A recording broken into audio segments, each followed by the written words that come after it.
Hi everyone and welcome back to Munamind. Do you remember when we did that video about China's education system? Today we're putting two completely opposite education systems head to head. China versus Finland. This comparison is going to challenge everything you think you know about education because these countries represent fundamentally different philosophies. One emphasizes discipline, rigor, and competition, while the other prioritizes well-being, play, and collaboration. Before we jump in, hit subscribe because I've got more education comparisons coming to you and you won't want to miss them. And before we start, I think it's very important to do a quick clarification. When I talk about China's system or Finland's system, I'm speaking about broad national trends. I completely understand not every school is identical, but each country has a dominant educational philosophy that shapes most schools. This is true for absolutely any country. That's what we're comparing today. Let's start with China. Chinese education is built on Confucian philosophy, emphasizing hard work and the belief that effort determines success. There's a cultural concept called ku. Ku? ¿Se dice ku? Eso dice. Ku. Eating bitterness, meaning struggle builds character. What does this look like? Chinese students spend 9 to 10 hour school days plus hours of homework, and many attend bushiban, I'm sorry, I don't speak Chinese, tutoring sessions. Students often study 12 to 14 hours daily. The pressure starts young. Kids at 6 learn advanced math and memorize thousands of characters. So, as you may be able to tell by now, there's a heavy emphasis on memorization and repetition. Not only that, there's also testing, which is constant and high stakes. The Gaokao, I'm sorry, I'm very bad with this. I don't speak Chinese. So the Gaokao, I hope it's pronounced Gaokao. China's college entrance exam essentially determines your entire future. Your score decides which university, what you study, your career prospects, absolutely everything about your future. Everything rides on this one test.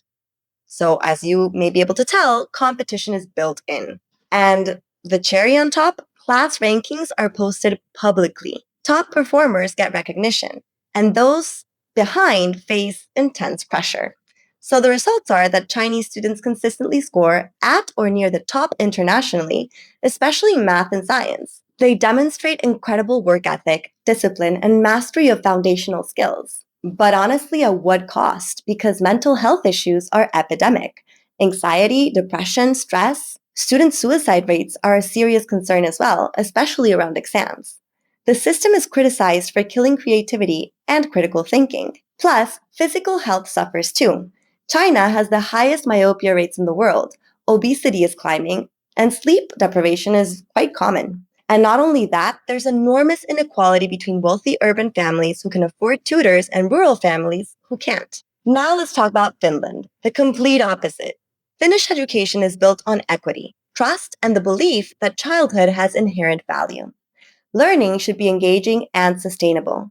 Finnish students spend about 20 hours per week in school, less than half what Chinese students spend. They also have minimal homework, especially in primary school, and they think that kids need time to play, be with their family, and pursue their own interests. There's almost no standardized testing until age 16 and no constant exams, no ranking the students. Assessment is personalized, teachers give feedback based on individual needs, and competition is actively discouraged. No public rankings. The emphasis in Finland is on personal growth and collaboration, not beating others.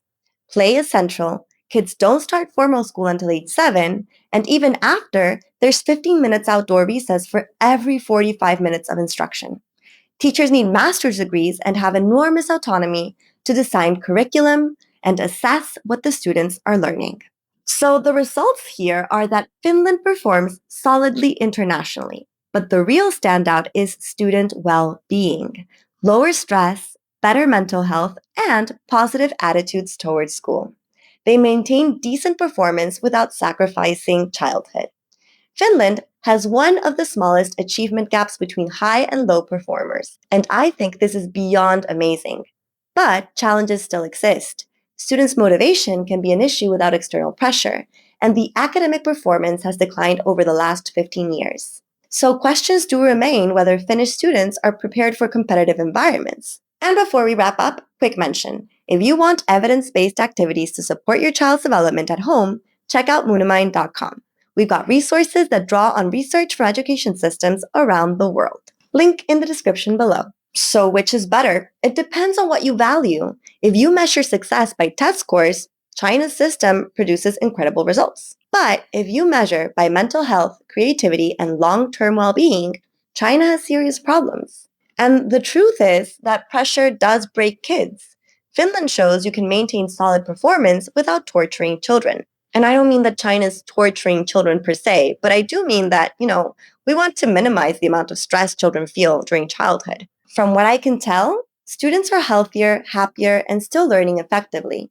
But declining performance is concerning.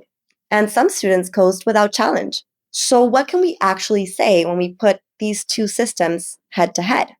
Both systems optimize for different things and pay a price. China optimizes for maximum academic achievement, accepting the cost to well-being. Finland optimizes for well-being and equity, accepting that some students won't reach maximum academic potential.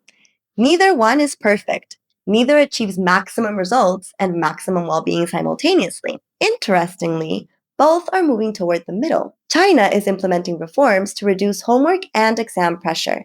Finland is introducing more structure and accountability. So maybe the lesson is that extremes don't work. Too much pressure breaks kids, too little leaves them unprepared. The answer lies in the middle. In the middle.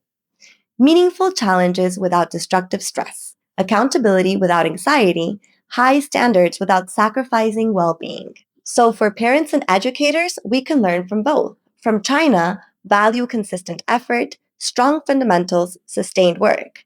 And from Finland, embrace play, value childhood itself, support individual growth over constant comparison. The question isn't which system should we copy, it's how to take the best from both while avoiding the worst. And that's my take on China versus Finland. If you found this valuable, hit the subscribe button and drop a comment. Which system would you choose for your kids? Or is there a better middle ground? Thanks for watching, and I'll see you in the next one.